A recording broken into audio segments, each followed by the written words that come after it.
जाजपुर अधिष्ठात्री देवी माँ बिरजांक पीठरे रथ निर्माण कार्य शेष पर्यायर रथखलारे जोरसोरे रथ निर्माण काम चली।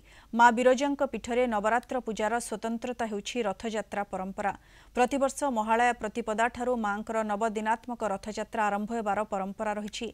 प्रतिपदा ठारू मांकर चलंती प्रतिमा रथ उपरकू विजे करी श्रद्धालुंकु दर्शन देथांती।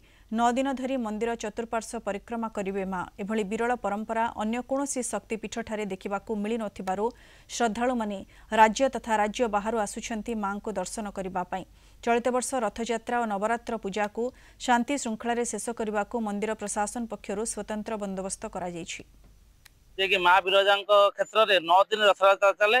रथयात्रा 9 दिन यात्रा भितर मंदिर चतुर्पाखे 9 दिन चले। बहुत जिला बाहर राज्य बाहर बहुत भक्त आसती रथ को स्पर्श करने कहीं बहुत किंवदंती माँ को रथ स्पर्श करते बहुत पुण्य लाभ हुए। वर्तमान रथर संपूर्ण भाव कार्य 90% सरी आसला और 10% काम बाकी रही। आम 2 दिन भितर ठाकुर माँ रथ कार्य शेष करने को बहुत चेष्टा करूँ।